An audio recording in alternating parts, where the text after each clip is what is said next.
Raidījumu piedāvā LZ Cargo.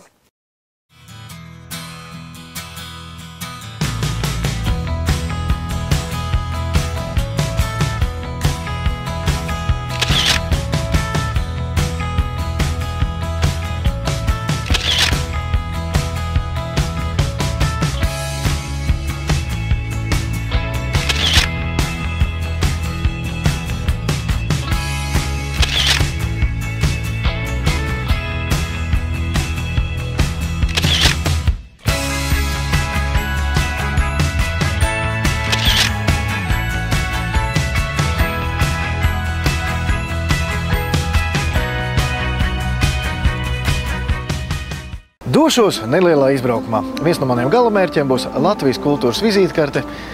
Es pat teiktu pērle. Nu ko, aiziet?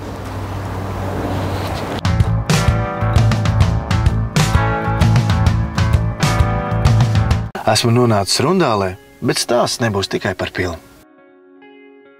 Grāfs Ernests Johans Bīrons nopirka Rundāles muižas kompleksu 1735. gadā 26. jūnijā. Šā gada augustā Kurzemē ieradās Krievijas galma arhitekts Francesco Bartolomeo Rastrelli. Pili sāka celt 1736. gadā, pabeidza ap 1770. gadu. Lai iejustos Rundāles pils gaisotnē, ietērpšos 18. gadsimta kostīmā. Drēbēs. Jā, rokoko stilā. Diena. Sākās sūrā galma ikdiena, vajag iziet dārzā pastaigāties. Rundāles pils ansambļa teritorija aizņem 72 hektārus, kurā ietilpstošais 10 hektāru lielais baroka stila franču dārzs ir ievērojamākais vēsturiskais dārzs Baltijā. Tas pilnībā saglabājas arhitekta Francesco Bartolomeo Rastrelli 1735. 1736. gadā projektēto plānojumu. Viss plānojums, viss celiņi un viss tas ir tā kā tas ir bijis arī Rastrelli projektā un arī tiks realizēts no 1738. līdz 40. gadam, ne tikai pilu uzcēla, bet arī izveidoja dārzu. Bet savukārt rozes un rožu dārzs nebija, tāpēc, ka es jau sāku teikt par to, ka vēsturiskās rozes hercoga laikā ziedēja tikai vienu reizi, un tas nozīmē, ka nekāds krāšņums vairs, tad, ka viņas ir noziedējušas. Un tāpēc visos inventārijos ir aprakstīts, ka hercogam ir rožu podi, jā, tātad podos audzēja, un tad, kad viņi noziedēja, iznes un nolika siltumnīcā vai oranžērijā, un tā vietā iznes kaut ko, kas tajā brīdī zied. Rožu dārzs izveidots regulārā dārza priekšējā daļā, apmēram 1 hektāra platībā. Tuvākajos laukumos stādītas angļu rozes, kas atgādina vēsturiskās rozes. Šim senajām rozēm ir īsta rožu smarža.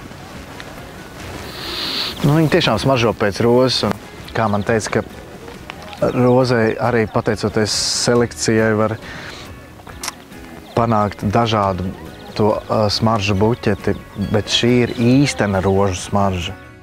Mūsdienās izveidots hercoga rožu dārzs ar rozēm, kuras varēja būt augušas dārzā hercoga valdīšanas laikā.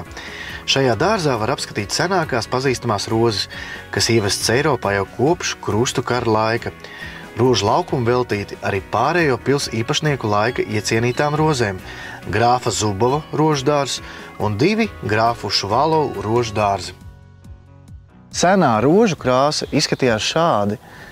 Dzeltenas rozes parādījās tikai 19. gadsimtā, un sarkanās rozes izrādās ir selekcijas rezultāts.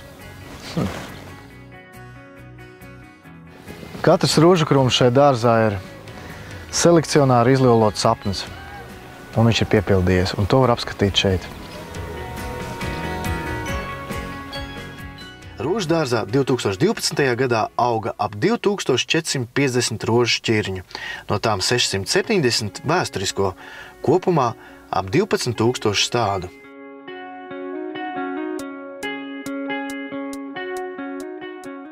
Kaut kur esmu dzirdējis, ka rokoko rozei jābūt ir 150 lapiņām, vai tā ir taisnība? Neņem uz spriest. Baroka dārzā ir raksturīgas sekta sejas pērgolas pastaigām.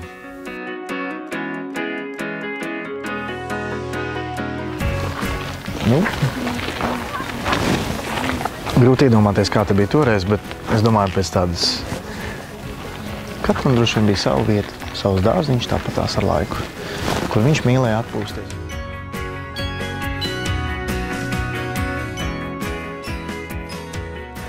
Nu jā, romantiskās pastaigas dārzā jāatzīst.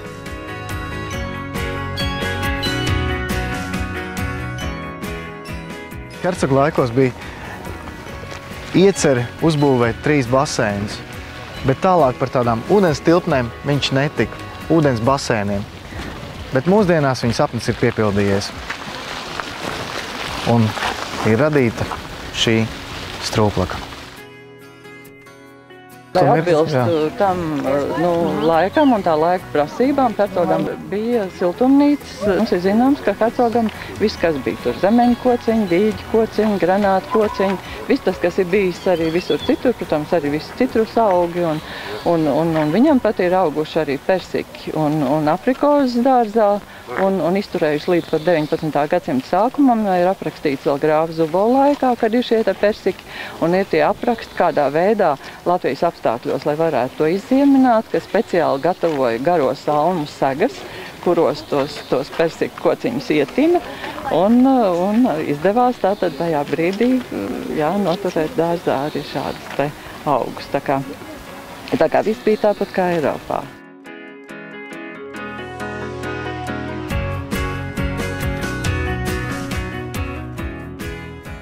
Dārzs ir radīts šim skatam, hercoga skatam no balkona.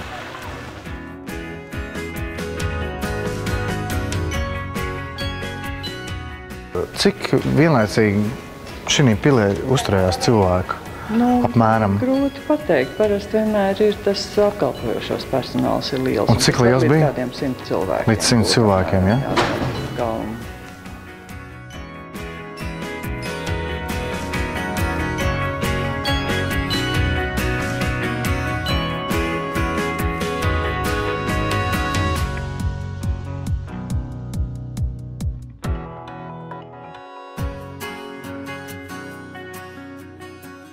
Var redzēt šos burvīgos papurī traukus, kuros tika ievietots dažādu zālīšu maisījums, kas smaržo fantastiski vienkārši, bet, lai par to pārliecinātos, vienkārši jāatbrauc uz pili, un šeit arī ir ekstrakts, un viss noslēpums ir uzrakstīts uz papīra. Vai to var pagatavot mājās? Nezinu, bet, ja to izdodas pagatavot mājās, tad no ciemiņiem jums būs grūti atkauties.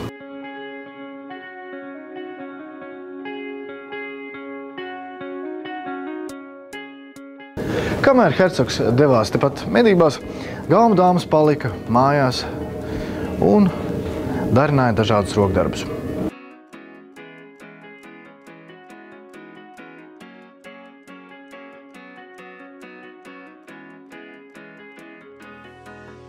Biljarda zāle kalpojas kā salona spēļu telpa ar biljarda galdu un kāršu galdiņiem. Biljarda galds izgatavots izmantojot 1770. gada projektu. Spēle karambolu ar sarkano jāsit pa balto, lai dabūtu bedrītē. Un kā jāst šādi savādāk, ja? Aha. Redz. Nekāda izliekuma mugurā. Cēlē pašcieņa. Roka kājā, tu šādi, jā? Šo es nolikšu nost. Tā, jā? Un viena roka, jā? Es mēģināšu trāpīt vismaz kaut ko. Galvenais ir grāciju zaudēt arī var.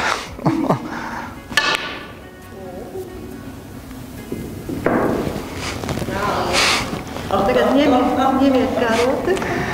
Iesācēja veiksme, jebšu vienkārši kaut kas manī no aristokrāta.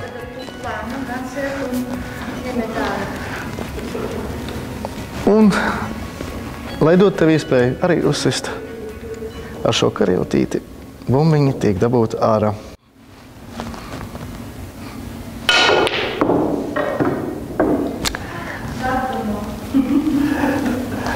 Arī viņa trāpīja tikai savējo. Atkal triks ar karotīti. Vai, tas gan ir cēli. Elegants, ja?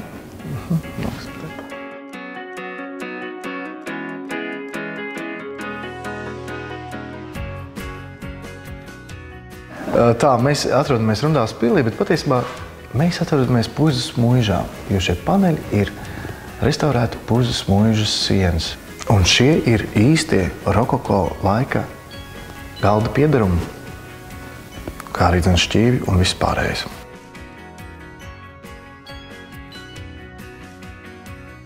Šādi kādreiz izskatījās pavārdi. Bija jābūt dikti labai vilkmei, ēdiens tika gatavots uz atklātām oglēm, vai arī zem katli tika iekārti ķēdēs. Ķēžu nav, nāksies likt uz oglēm. Labi. Katls diezgan smags. Nezinu, no kāda materiāla, kas tas bija. Nu, varš, jā, vara katli. Vara katli diezgan smagnēji, jo tukši esot. Ja tu vēl iekšā kaut ko sapildi, tad ir ko cilāt. Bet, nu, faktiski to laiku cilvēki bija stiprāki. Nu, tie darba ļauži cilvēki. Nebija tāda, tā kā mūsdienās vienu tukšu katli pacelt nevar. Vienkāršākajā variantā bija alvas, trauki, kausi, dažādi piedarumi, bet, nu, tiem, kas bija nedaudz situētāki, tiem jau bija sudrabs. Nu, jā. Gan drīz tikko ir atnākusi jauna glezna. 7 no rīta. Iesim apskatīsim. Mēs būsim vieni no pirmajiem, kas viņu ieraudzīs.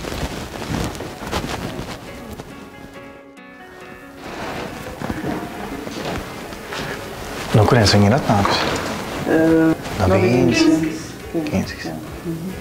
Jā, man kas bija. Mēs tagad pārveidojam to telpu pie zelta zāles. Tur visu laiku bija tāds, nu, nepārāk glezniecība. Un tagad ir doma, ka mēs mēģināsim šādas te bildes ar puķēm. 658. 1658.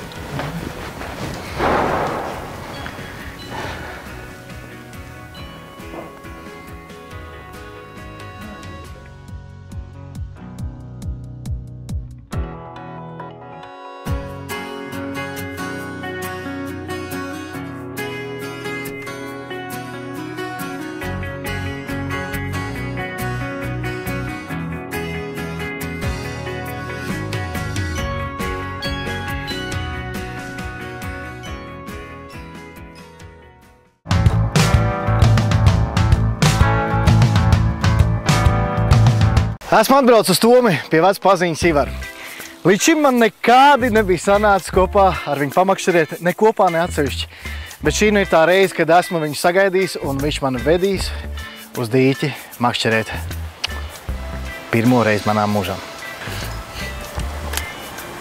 Tā, mēs tagad nodarbosimies ar makšķerēšanu. Ja? Ne, man patīk tas, ka tagad Rīgā mežcūks ķers uz kukurūzu, mēs stors ar uz kukurūzu. Vilks ārā. Lai dzīvo mežcūks. Un tur Rīgā ņemās tā mežcūks. Baidās cilvēks, zini. Jocīgi. Būtu lāči vai kaut kas tāds, tam būtu jāmēģinās. Tā ķēries. Tā, lai neredz, ja? Jā, ķēri kāds 3. Tā, cauri. Plakaniski vienkārši. Jā, šitas ir ok. Rien plakaniski. Aha, sapratu, jā. Nebūs.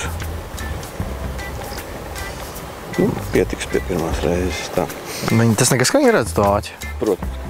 Labi. Jā, es tev saku nopietni, es cilvēks bez pieredzes, pilnīgi. Mēs uzliksim šito te redzi. Šitas ir dziļums, jā. Jā. Viņš atķerās tālāk neiet. Cik lielā viņas? Palaid bišķiņ Plončā. leja. Un cik stori dzīvo pie grunts, tad mums vajag ielaist ļoti dzīvi. Kaut kā tā, ja? Jā. Tā, nu tad pie pirmās reizes es tev varbūt iemetīšu. Labāk iemet. Es vienreiz esmu metis savā dzīvē, palika bez... Attaisās locekļus, Jā, jā. Ieturās, bišķiņ tā iešūpējas un... Filigrāni. Nu, tad, jā. Un tad gaitam... Jā, un kad tur kaut kas sāks tād kustēties, tā vajag piecist un mēģināt vilkt ārā. Nu, un kā ar to ķeršanu ir tā, ka no rītiem labāk, ja? Dažādi ir. Dažādi, kā uz kādu zini? Citreiz pa dienu labāk. Nu, kāds laiks? Tas ir no atmosfēras spiediena atkarīgs? Arī no laika maiņas, jā, diezgan būtiski. Atmosfēras spiediens, teiksim, strauji mainās, ja, tad zīves pārstāja baroties. Nav patstāvīgi laika. Kāpēc Latvijā stūris izmira? Un sen viņas vispār, tā kā nezinātājiem? Cik sen viņi vairs nav? Viņas nav no kaut kāda 30, 40 gadiem faktiski pazudušas. Un kas notika ar viņām? Dažādi iemesli. Visticamāk, kad pārzveja, izķēra. Ja? Kaviārs, melnie ikri, garšīgi gaļa. Kas man interesē? Es dzirdēju baumas, ka jūs tā kā viņas tās stūras laižat brīvā, Daugavā, ja? Šīs, ko mēs te ķeram, nē, bet saudzējam šīs Atlantijas stūras. Atlantijas, jā. Tas ir, ģenētiski, faktiski 100% līdzīgi tai mūsu Baltijas stūrī, kas ir izmirusi. Un kāda ir varbūtība, cik izdzīvo, teiksim, ir kaut kāda matemātiskais, cik tur no 100, teiksim? Mēs pāris gadus tikai esam laiduši, jā, viņas visas ir iezīmētas tām zīmītēm, jā, tad, ir noķertas, jā, tagad kuršu līcī, tur to jūru informācija nāk, viņas ir paaugušās. Tad tāds normāls sakarīgs mašķernieks, viņš noķer, jā, un viņam ir jāatsūta dati? Jā, un faktiski arī nedrīkstēt viņu ņemt, viņam būtu jāatlaiž viņu vaļā. Tā viegli vidu.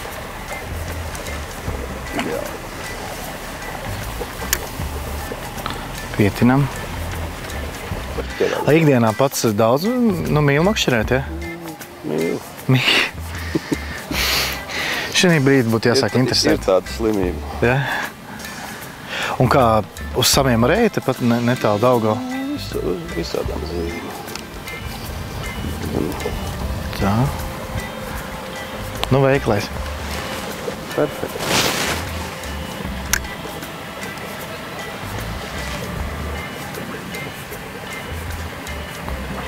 Ir. Tēt lēnām. Kas jādara? Kas jādara? Jātur. Bez steigas. Ir, reku nāk man. Tā mierīgi, ja viņi palaist kaut kā? Mierīgi, bez steigas. Nevajag viņi tikai vietnē. Viņi kaut kā var norauties? Kaut stingri. Kukoja,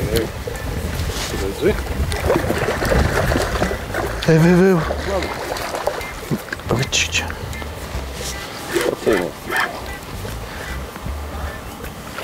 Kāda skaisto.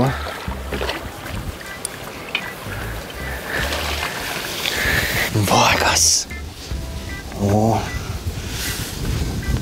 Mana pirmā stūra. Līdz kājai. Kā viņi jātur? Es izņemšu āķārāt, izpausties. Kā viņi jātur? Pareizi kā? Te, es spurām priekšā. Ja zobu nav. Iekost nevar. Kapitāls jūs. Un cik šai ir vecums, kāds viņai ir apmēram? 3 gadiņi. 3 gadiņi. Stipra.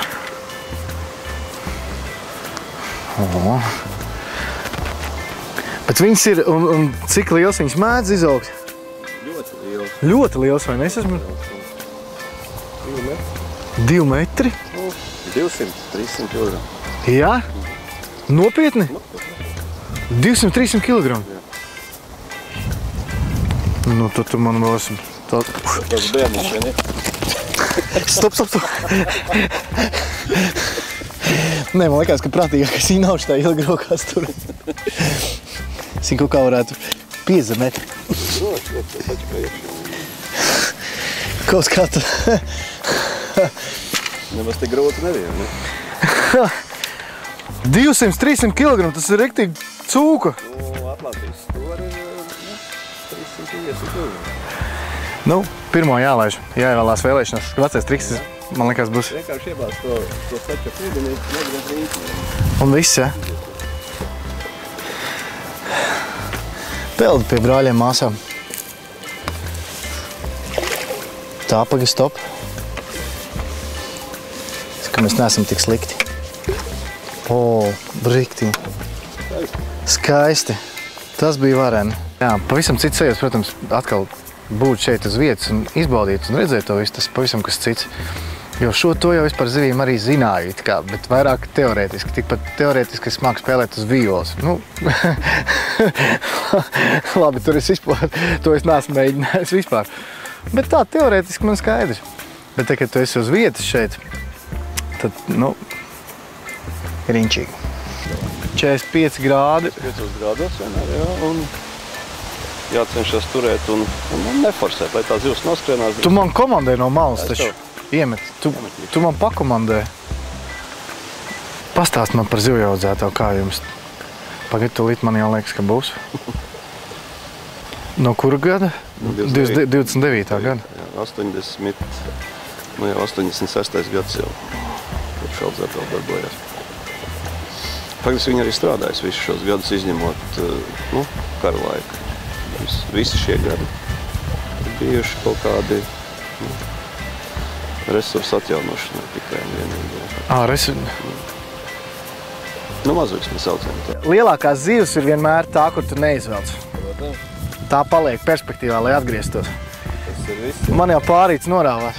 Nu tāds, godu vārds. Tā līdz plecam. Nezinu.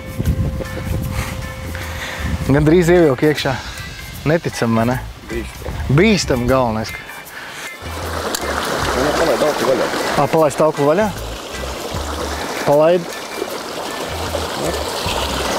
Nu jā, paldies. Salielī. Pagad. Ieķersies.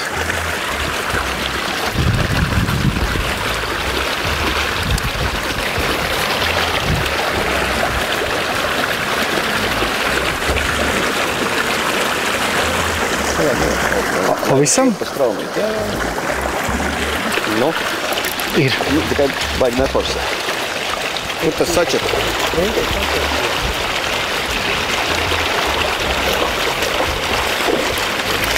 Viņi lec... Viņi vēl gaisā, tu ķēlot puši viņām pa klāt. Pagad. Ir? Wow! No. Šitā bija sprigana.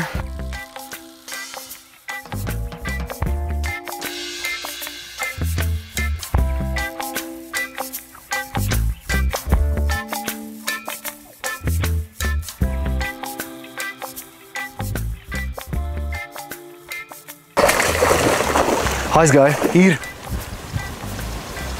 Kas jādara? Jēzus.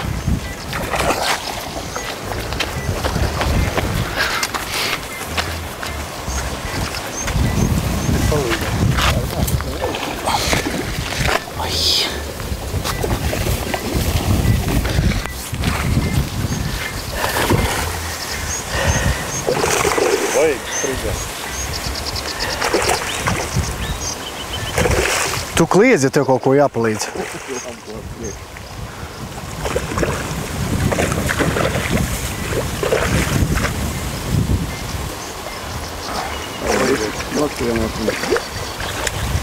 Liela. Wow. Šī nu gan ir branga. Sajūta nedaudz līdzīgi kā ar sēņu lasīšanu, kamēr tu tā kā neko neatrod un tā, tad izbaudi vienkārši pastaigi pa mežu. Šeit, piemēram, paši procesa makšķerēšana, bet, kad sāk ķerties, tad tu gaidi nākamo. Nevar apstāties. Paka. Mēs starīgi. Kaut kāds neveiksminieks te pirms tam bija. Izskatās, labi pludiņu atstājis. Es nezinu, vai kādreiz dzīvēs noķeršu tikpat lielu foreli kā šo. Tas ir kaut kas satriecoši. Skaisti, vai ne? Pagriezot.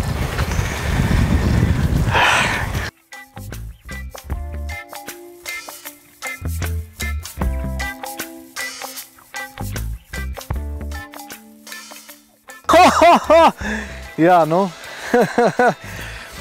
Kā tev reiz nezinu, vai redzams. Esmu redzējis, ka sērkociņu kastīti liek blakus, lai saprastu, cik liels ir mans loms. Nepavelti lielāko turu labajā rokā, savā stiprākajā rokā. Nu, kreisā savukārt man nedaudz mazāka, bet, nu, labi, ka secība bija augšupejoša no mazākās uz lielāko. Ar šo tad es arī šo raidījumu beidzu. Došos mājās, nopirkšu baltmaizi un, nu, tad jau jūs saprotat, ko es darīšu.